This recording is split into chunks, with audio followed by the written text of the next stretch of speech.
guys, welcome back to my channel and happy Wish Wednesday!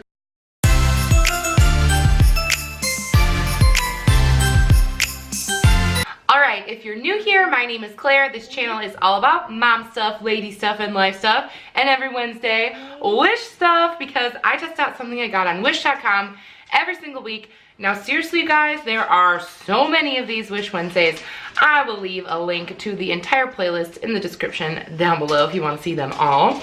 But today we are doing something Christmassy, and actually it could be other holidays as well, but the one I chose is very Christmassy, and that is a rolling pin. Now, they had all sorts of rolling pin options. You could do like, I don't know, stars and all sorts of stuff. There was like all types. So I chose this one that's got reindeer and like little Christmas balls and Christmas trees.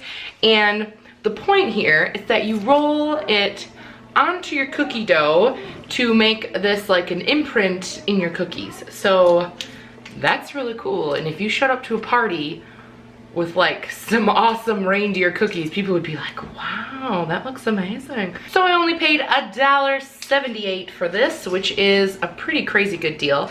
It's a little bit small, but I think that for what you're doing for it, you don't need a giant one. I did see a similar one to this at TJ Maxx this past weekend, and it was $10. So this is a lot cheaper than its sort of normal store counterpart. The packaging is pretty good. It all makes sense. Natural raw wood, durable in use, rolling pin, environmental health. Okay, so it's kind of weird, but it's not that weird.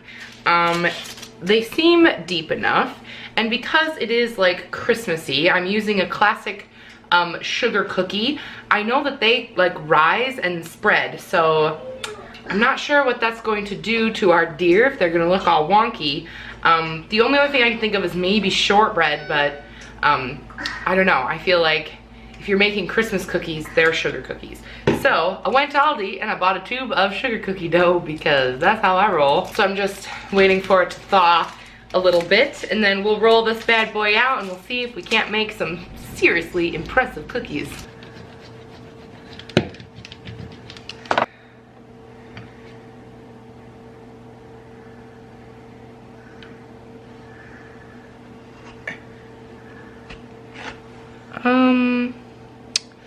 That kind of worked. Okay. Okay. Look at how cute these are. I love what is what?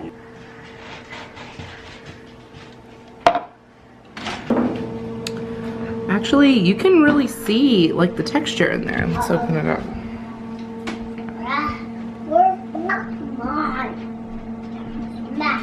God, my oven is dirty. There's kind of some pattern in there, but not really.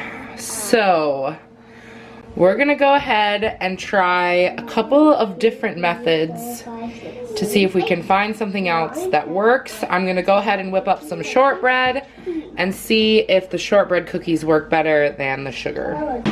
Alright you guys, so they have cooled now, and you can kind of see a pattern there, but this is not a beautiful cookie. This is not what I expected. This is not what I want. So I'm gonna go ahead and whip up some shortbread and see if that worked better.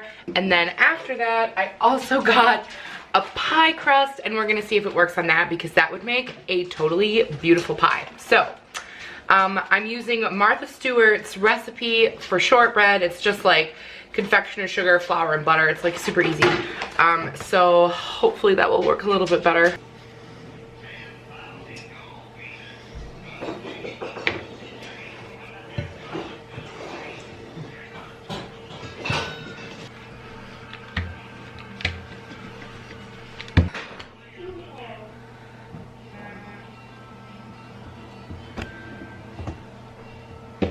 Okay, so already that rolled out a little nicer than the sugar cookie dough.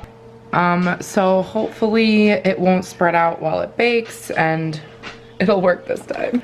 All right, you guys, I just took these out of the oven. They're super hot, so I'm gonna let them sit for a few minutes. But the shortbread worked really, really well. You can see the deer and the trees, and they look really cute. So I'm really happy that it worked. All right, so even though the shortbread worked really well, I still want to try it with this pie crust, because when I was walking around Aldi and I saw the pie crust, I just thought, wouldn't that be the most perfect looking pie with like a cool pattern on it? That would be super impressive. Now, fun fact, I've never made a pie in my life. The most pie that I've made is like a quiche, or like, I think that's all the pie I've ever made. So I've never made a pie that had one that goes on top. And today is just not that day. It is not the time for Claire to try to make a pie for the first time. So I'm just gonna roll this pie crust out. I'm gonna use our handy dandy little rolling tool. I'm gonna bake it, and then we're gonna see if it works, and then you can go off and make your beautiful pies this season. All right. Oops.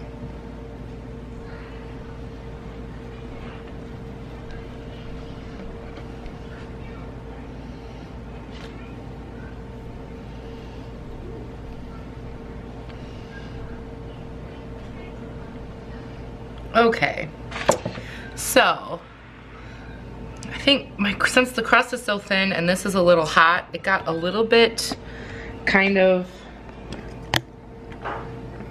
distorted.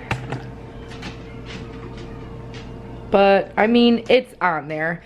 A more seasoned pie maker would be able to do a better job. But this is what I've got for you today. All right, while my pie crust is baking, I went ahead and grabbed these shortbread ones, and I got the idea to use a paintbrush to take a little bit of powdered sugar and just brush down, like if this is facing up, so that the powdered sugar just falls like lightly on the pattern, and that way you can really see the pattern. It looks super adorable. I'm so glad this worked. I was going to die if this didn't work. Like, I went to Aldi to buy stuff to make shortbread because I wanted this to work so badly. So this is really good. If you had like some of the like food coloring powder, you know, that they use to like paint on cookies and stuff, that would be really fancy. But even if you just had this, people would be super impressed. This is like the really most beautiful one, so I'm not gonna eat this one. I'm gonna eat this one, which is still beautiful. And also delicious. All right, you guys, the pie crust just came out of the oven, and I'm certain if you are a person who bakes, you probably watched me do that, and you're probably like, Claire, poke some fork holes in it, or it's gonna puff up and look bad. But I didn't do that. And then I thought, well, I'll just poke it a couple times while it's already in there. And so now it looks real crazy. And I don't know if I want to show it to you, but I feel like since you've come this far on this journey with me, that I need to show you what happened here. All right, so yes, I know it's not completely baked, but like it seemed silly to continue doing what I was doing. In some spots, the deer did kind of go away. But these were the spots that bubbled, as you can see by my lovely stabbing marks. The places that didn't bubble, like over here, had really nice, nice deer parts to it. So, I don't know. I feel like maybe had I done this correctly, it would have worked. So, I don't know. You try it. Let me know. All right, you guys. I am just done baking for the day. This turned into like a lot longer sort of thing than I was expecting, but it's because I wanted this to work so bad, and I'm glad that I did figure out a way to make it work.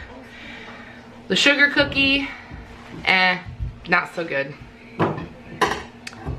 The shortbread cookie, beautiful. So if you're going to buy something like this, I would suggest really research the type of cookie you're planning to use. I know there's like a lot more types of cookies and stuff, so if you are an amazing baker, if you know like specific recipes or types of cookies or pie crusts, I don't know if we even want to think about the fact that I did that too. Leave me a comment down below. Let me know what you think the best type of cookie to use something like this on would be, because I'm definitely interested in that. Maybe gingerbread. I'm not sure. Let me know. But shortbread always works. I will leave a link to the recipe that I use. It's by Martha Stewart. I pretty much just trust her for all recipes, so it's the Martha Stewart recipe. But I am gonna say this is a win. I mean, I really forced it to be a win, but it's still one for me. So we're gonna say it's a win, and we're done with this. So glad I spent the whole afternoon baking. Let me know what you thought in the comments down below, and of course, come back for more mom stuff, lady stuff, and life stuff. I post new videos every single Wednesday, but also on Fridays and Sundays as well. It's totally free to subscribe, and I'd love to have you. So come on over, and yeah, I'll see you guys in my next one. Bye.